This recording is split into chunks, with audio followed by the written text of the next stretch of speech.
Bismillahirrahmanirrahim. Assalamualaikum warahmatullahi wabarakatuh. Perkenalkan, kami dari kelompok 4. Di sini kami akan menjelaskan dan mempresentasikan hasil kerja kelompok kami mengenai tugas besar mata kuliah Matematika Diskrit Lanjutan. Untuk topik yang kami angkat yaitu mengenai analisis jaringan penerbangan Indonesia menggunakan teori graf. Dengan studi kasus yaitu rute optimal untuk 5 mahasiswa dari Jakarta ke daerah asal, yaitu dari Tangerang atau dari Jakarta menuju Samarinda, Medan, Jayapura, Tarakan, dan Merauke, dengan simulasi gangguan operasional pada bandara transit utama. Namun sebelum itu, izinkan kami untuk memperkenalkan diri terlebih dahulu. Perkenalkan, nama saya Devi Maulani dengan NIM 241524007 dan ada rekan saya, Amalia Khairina dengan NIM 2415240003. Dan saya Des Putri Zatunisa dengan NIM 2415240008. Oke, setelah memperkenalkan diri, kami akan membahas topik kami itu yang dimulai dari urgensi hingga kesimpulan. Kemudian akan dilanjutkan oleh rekan saya. Baik, pertama-tama saya akan menjelaskan tentang urgensi dari kasus yang kami angkat. Setelah melakukan beberapa riset, kami mendapatkan sejumlah data yang menjadi dasar permasalahan ini. Berdasarkan data dari Badan Pusat Statistik, jumlah penumpang angkutan udara domestik yang berangkat pada Desember 2024 mencapai 5,9 juta orang, meningkat 19,29% dibanding bulan sebelumnya, yaitu November 2024. Kenaikan yang signifikan ini umumnya terjadi menjelang periode libur panjang di mana banyak masyarakat termasuk mahasiswa melakukan perjalanan pulang kampung halaman. Sebagian besar mahasiswa yang berkuliah di kota-kota besar memilih menggunakan pesawat karena lebih efisien dari segi waktu. Namun, kenyataannya berdasarkan data Badan Meteorologi, Klimatologi, Geofisika (BMKG), tercatat pada 2024 127 insiden penutupan bandara akibat cuaca ekstrim dengan durasi rata-rata 3-8 per jam per kejadian yang menyebabkan beberapa bandara tidak dapat beroperasi secara normal. Tantangan-tantangan kompleks yang kerap mengganggu kelancaran operasional lainnya seperti penumpukan jadwal dan perawatan bandara. Tantangan tersebut sering menimbulkan hambatan bagi mahasiswa yang sedang berupaya pulang. Oleh karena itu, kasus yang kami angkat berfokus pada analisis jalur penerbangan yang paling efisien untuk membantu mahasiswa melakukan perjalanan pulang dengan lebih efisien. Baik dapat dilihat dalam grafik di samping yang bersumber dari BPS, Badan Pusat Statistik, yang menunjukkan jumlah penumpang terbanyak 2024 seperti Bandara Internasional Soekarno-Hatta, Internasional Ngurah Rai, Bandara Internasional Juanda, Bandara Internasional Kuala Namu, dan Bandara Internasional Hasanuddin. Bandara-bandara tersebut juga kami jadikan sebagian-bagian node yang kami gunakan. Selanjutnya akan dijelaskan identifikasi masalah oleh rekan saya. Baik, untuk identifikasi masalah dari kasus yang kami angkat ini, yaitu tentang bagaimana menentukan rute penerbangan untuk pulang dan pergi yang paling optimal, berdasarkan dengan biaya dan waktu untuk kelima mahasiswa dari Jakarta, yaitu dari Bandara CGK atau HLP, menuju ke tujuan masing-masing, serta bagaimana rekomendasi rute setelah beradaptasi dengan gangguan yang muncul dengan memperhitungkan dampak disrupsi, yaitu penambahan biaya dan waktu di bandara transit utama, yaitu Bandara Juanda dan juga Bandara Hasanuddin. Next.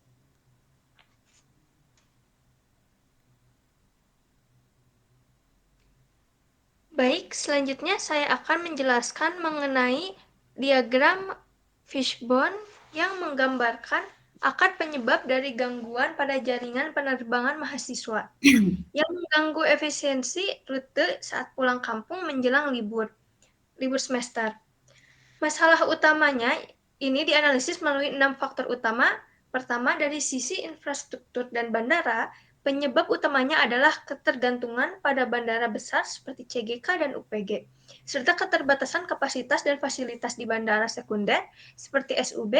Hal ini menyebabkan keterlambatan dan kemacetan operasional terutama saat terjadi lonjakan penumpang menjelang libur panjang. Yang kedua, faktor perencanaan rute menunjukkan bahwa rute alternatif sering diabaikan, tidak ada sistem otomatis untuk rerouting, dan banyak rute yang tidak efisien karena keputusan masih dilakukan secara manual tanpa analisis grafik yang optimal. Ketiga, dari aspek teknologi dan informasi, masalah utamanya adalah fragmentasi sistem antar maskapai, minimnya alat simulasi gangguan, serta kurangnya penerapan algoritma optimasi untuk menentukan rute terbaik, yang menyebabkan keterlambatan dalam pengambilan keputusan saat terjadi disrupsi. Untuk keempat, faktor cuaca dan alam yang mencakup cuaca ekstrim seperti badai dan kabut tebal, dan bencana alam seperti erupsi atau banjir, serta prediksi cuaca yang kurang akurat. Semua ini berdampak langsung terhadap keterlambatan atau pembatalan penerbangan di beberapa rute. Kelima, dari sisi regulasi dan kebijakan, terdapat biaya tambahan seperti pajak bandara, minimnya kebijakan mitigasi risiko, serta koordinasi yang lemah di antaranya regulator, maskapai, dan pengelolaan bandara yang mengakibatkan sistem penanganan krisis belum berjalan efektif. Terakhir, faktor manusia yang menyoroti perilaku penumpang khususnya mahasiswa yang lebih memilih tiket termurah tanpa memperhatikan efisiensi waktu serta kurangnya kesadaran akan opsi rute alternatif. Selain itu, pengambilan keputusan yang tidak berbasis data real-time juga memperburuk ketidakefisienan perjalanan. Jadi, secara keseluruhan, diagram ini menunjukkan bahwa permasalahan efisiensi penerbangan tidak hanya berasal dari satu aspek. Analisis ini menjadi dasar untuk merumuskan solusi berbasis teori graf, khususnya untuk menentukan rute penerbangan paling efisien dan adaptif terhadap disrupsi operasional. Selanjutnya, akan dijelaskan oleh rekan saya. Masalah yang terjadi pada bandara saat kembali pulang. Berikut ini adalah rincian bagaimana terjadinya disrupsi untuk rute perpulangan mahasiswa kembali ke Jakarta. Yang pertama ada di Bandara CGK atau Bandara Soekarno-Hatta. Terjadi kerusakan pada landasan pacu utama yang mengakibatkan bandara ini tidak dapat menerima penerbangan dari Bandara Tarakan, Samarinda, dan juga Kuala Namu. Kemudian yang kedua, dari Bandara Juanda, untuk gangguannya sendiri yaitu berupa perawatan sistem radar yang menambah waktu transit menjadi 60 menit dan juga biaya operasionalnya sebesar 150.000. Dan yang terakhir untuk Bandara Hasanuddin, terdampak cuaca ekstrim yang menyebabkan penambahan waktu transit sebesar 75 menit dan juga biaya sebesar 200.000. Next.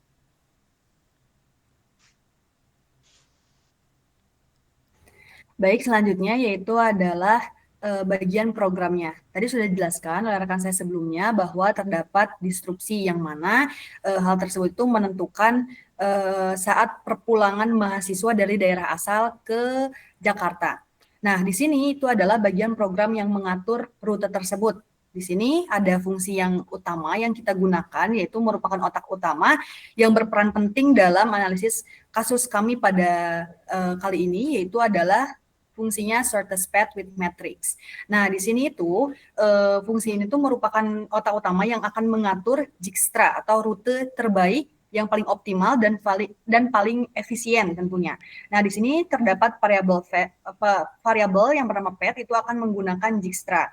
Nah, di sini itu terdapat dua kondisi yang mana Dijkstra ini jika tidak terkena penalti, maka dia akan memilih rute sesuai dengan bobot yang paling efisien berdasarkan pada CSV yang memang sudah terdapat bobot pada setiap edge-nya.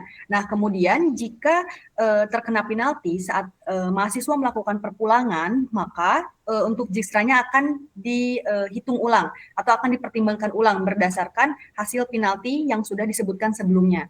Jadi akan dikalkulasi untuk bobotnya itu akan berubah dan akan dipilih lagi menggunakan algoritma Dijkstra. Nah, ini merupakan pengatur utama untuk bagian Dijkstra ini. Kemudian selanjutnya ini merupakan fungsi compute student scenarios. Nah, di sini itu akan menggunakan atau memanggil fungsi tadi atau fungsi sebelumnya yang merupakan otak utama dari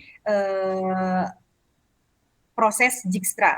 Nah, di sini tuh dapat dilihat bahwa di sini ada variabel path yang akan memanggil shortest path with matrix. Di sini tuh akan mengelola berdasarkan skenario mahasiswa masing-masing. Karena tadi ada 5 mahasiswa, jadi di dalam fungsi ini akan diolah berdasarkan skenarionya masing-masing.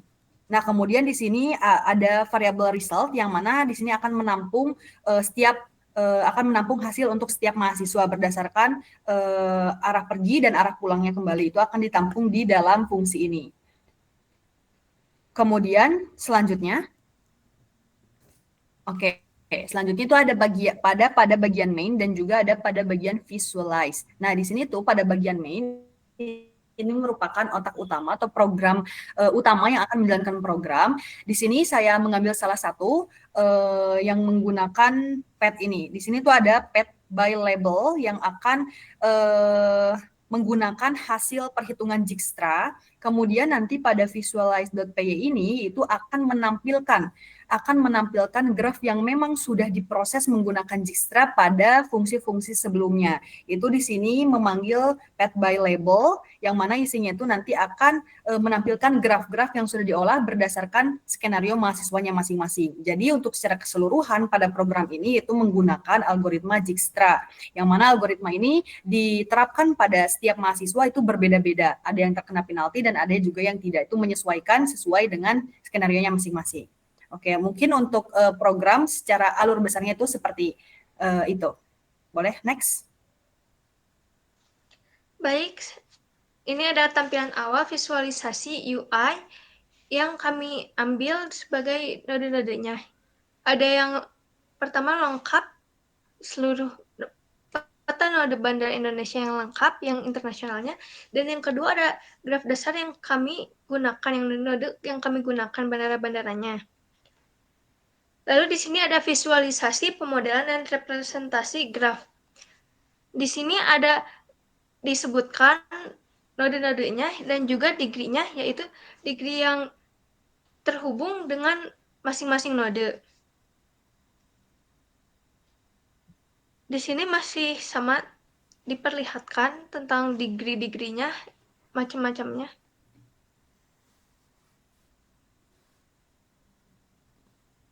Dan yang selanjutnya ada graf coloring dan handshaking. Di mana di sini kami sudah membedakan bagian-bagian yang terdekatnya dijadikan dengan menggunakan greedy. Di sini ada graf adjacency yang mana menunjukkan node dan juga tetangga-tetangga terdekatnya. Seperti AAP yang tetangga terdekatnya adalah CGK dan SUB.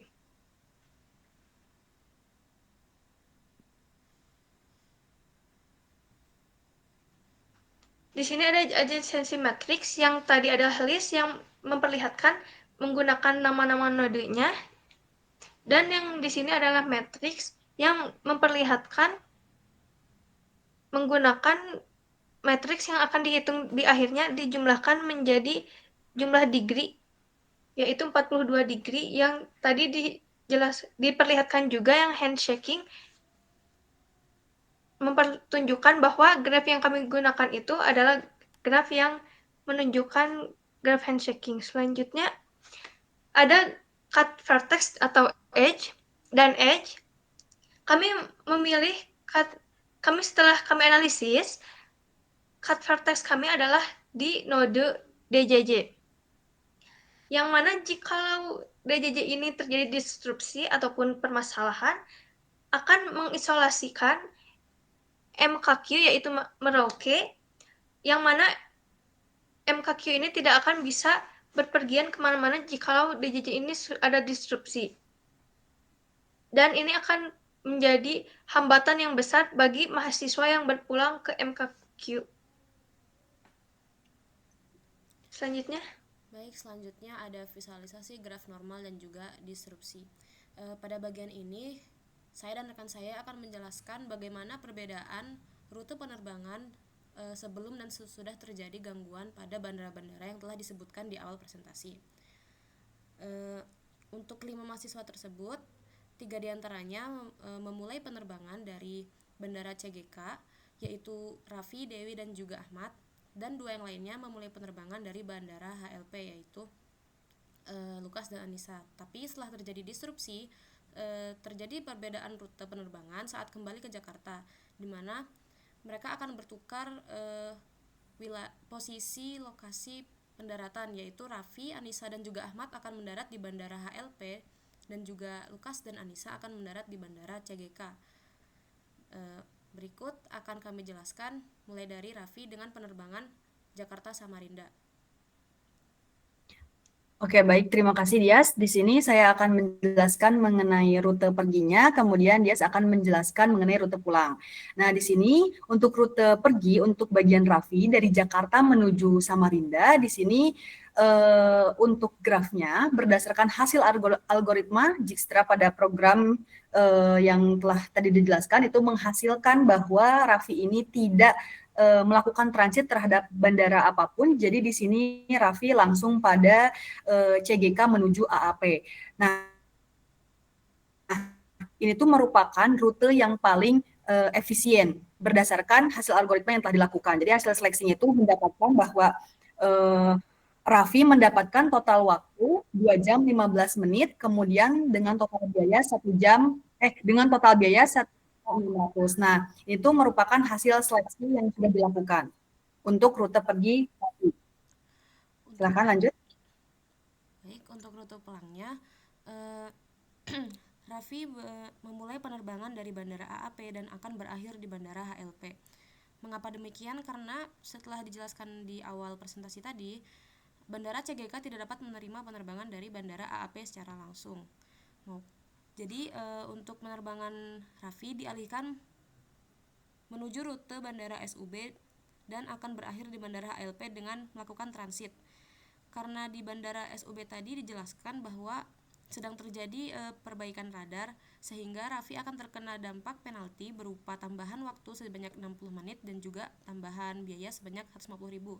Sehingga rute yang diambil oleh Raffi yaitu Bandara AAP SUB HLP dengan total waktu yaitu 4 jam 10 menit dan juga total biayanya sebanyak 2.790.000 dan sudah terkena dengan penalti. Dan ini merupakan alternatif rute paling efisien yang dipilih oleh Raffi. Baik, selanjutnya. Oke, selanjutnya yaitu di sini ada Dewi, yaitu dari Jakarta menuju Medan atau ke Bandara KNO. Nah, di sini untuk Dewi juga sama halnya dengan Raffi sebelumnya, di sini Dewi tidak melakukan transit karena di sini rute paling efisiennya yaitu adalah bisa langsung dari CGK ke KNO dengan total waktu 2 jam 15 menit dan juga total biaya yang paling murah yaitu sebesar 1 juta rupiah. Dan untuk rute penerbangan pulangnya, Dewi tidak melakukan transit apapun karena ada rute yang dapat menghubungkan langsung dari Bandara KNO menuju Bandara HLP. Sama seperti sebelumnya, Dewi tidak dapat menuju ke Bandara CGK karena Bandara CGK tidak dapat menerima penerbangan langsung dari Bandara KNO. Sehingga dari rute penerbangan yang baru ini, Dewi terkena dampak yaitu waktu penerbangannya menjadi lebih lama sebanyak 5 menit dan juga total biayanya menjadi lebih banyak 600.000 dari rute perginya. Dan ini merupakan rute alternatif yang paling efisien yang dapat dipilih oleh Dewi. Next. Baik, selanjutnya ada Lukas, yaitu dari Jakarta menuju Jayapura atau DJJ. Nah, di sini untuk Lukas mengalami perjalanan yang cukup panjang karena nada yang digunakan juga cukup lumayan banyak. Di mana di sini Lukas itu start dari HLP, kemudian menuju DPS atau Denpasar, kemudian menuju UPG, dan terakhir adalah DJJ. Nah, untuk rute ini merupakan rute yang paling optimal saat Lukas melakukan perjalanan pergi dari Jakarta ke Jayapura, yang mana menghasilkan kalkulasi waktu yaitu 6 jam 30 menit dengan total biaya 3.430.000. Dan untuk rute pulangnya, dari Lukas mengambil rute yaitu dari Bandara Jayapura ke Bandara Hasanuddin dan Bandara Soekarno-Hatta.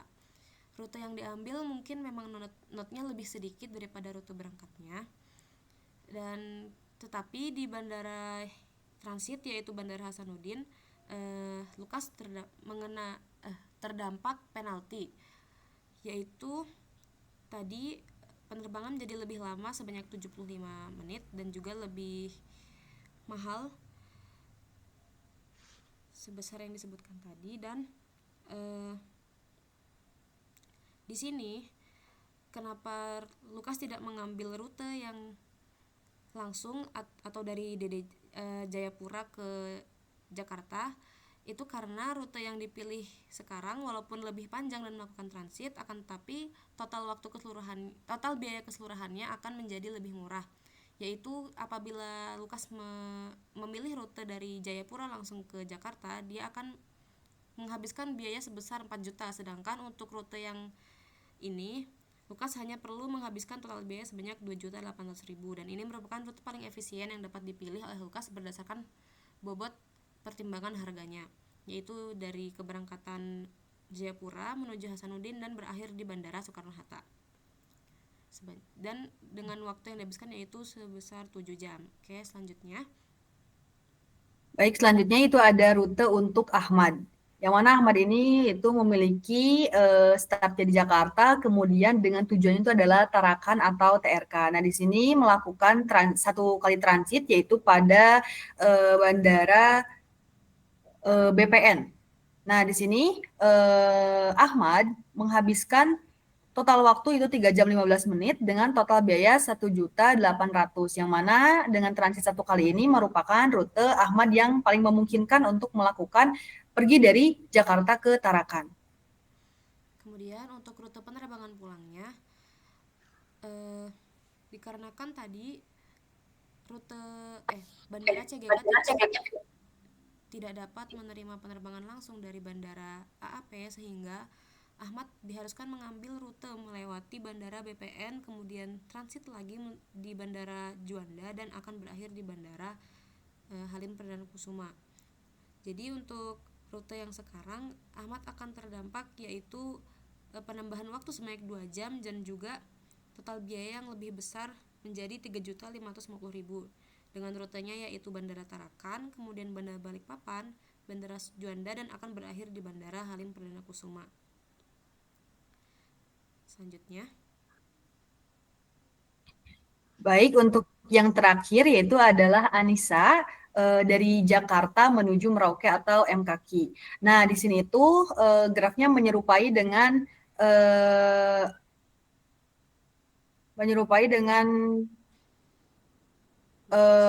rute Lukas, namun di sini tujuan akhirnya itu adalah MKQ, sedangkan Lukas tujuan akhirnya adalah DJJ. Nah, di sini itu untuk rute yang paling optimal menuju MKQ, Anissa memilih rute dari HLP, DPS, UPG, kemudian DJJ, dan MKQ dengan total harga yaitu 4.230.000 dan menghabiskan total waktu yaitu 7 jam 45 menit. Nah, ini adalah hasil dari algoritma Dijkstra. Ini adalah rute yang paling efisien dan paling memungkinkan untuk Anissa dari Jakarta ke Merauke. Kemudian untuk rute penerbangan pulang dari Merauke menuju ke Jakarta, Anissa seperti yang sudah saya sebutkan tadi, Anissa terdampak kurang lebih sama dengan Lukas dan memilih rute penerbangan yang kurang lebih juga sama, yaitu dari Merauke ke Bandara Jayapura, kemudian transit di Bandara Hasanuddin dan berakhir di Bandara Soekarno-Hatta. Jadi Anissa tidak memilih jalur langsung dari Jayapura ke Jakarta, dan ini menyebabkan keuntungan bagi Anissa karena biaya pulang ini lebih sedikit dari biaya berangkatnya, yaitu menjadi 3.600.000 walaupun dengan perbedaan waktu mungkin lebih lama dari berangkat yaitu 8 jam 15 menit. Dan ini merupakan rute yang paling efisien yang bisa dipilih oleh Anissa dari keberangkatan Merauke menuju Bandara Soekarno-Hatta. Next. Baik, selanjutnya yaitu merupakan demonstrasi aplikasi yang akan dilakukan share screen oleh saya sendiri.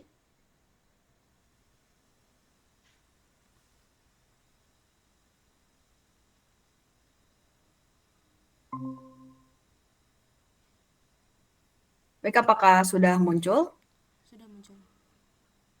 Oke, di sini saya akan melakukan demonstrasi secara keseluruhan mengenai tugas besar matematika diskrit lanjutan.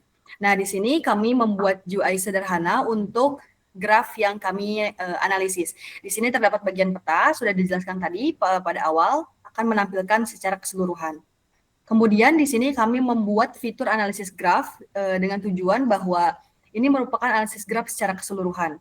Di sini terdapat data untuk node yang digunakan, kemudian terdapat bagian coloring dan verifikasi handshaking teorem. Ini untuk pembagian grupnya.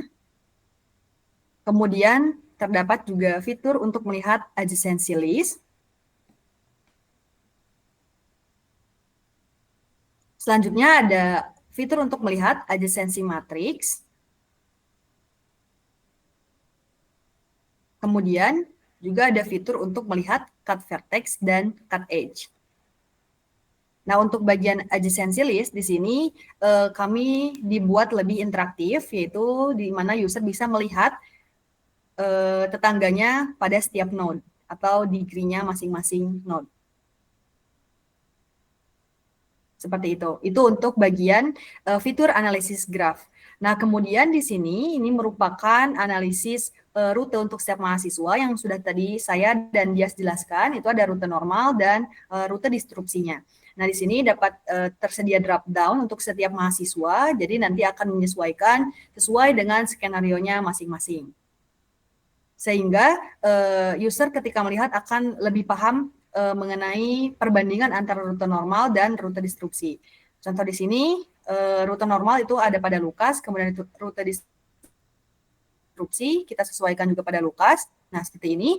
Sehingga jika dilihat seperti ini akan terlihat perbedaannya untuk analisis skenario pada Lukas. Nah, kemudian di sini untuk mempermudah penggunaannya, kami menyediakan fitur informasi bandara. Jadi di sini itu terdapat keseluruhan node yang berdasarkan hasil scraping yang telah kami lakukan.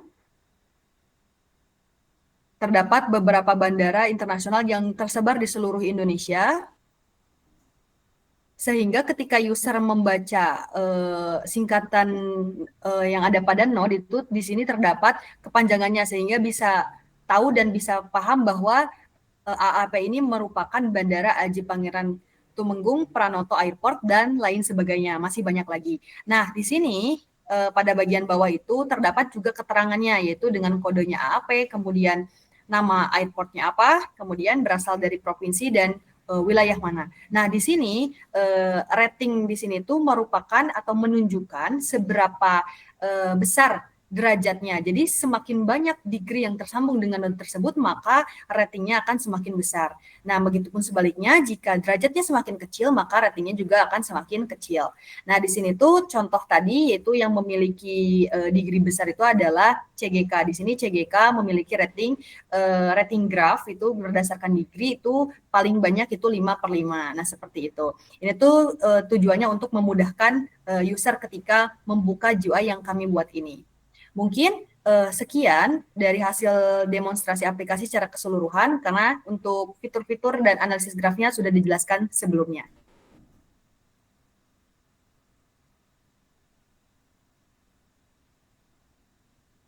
Oke, boleh lanjut? Oke, baik. Selanjutnya itu adalah analisis kritis.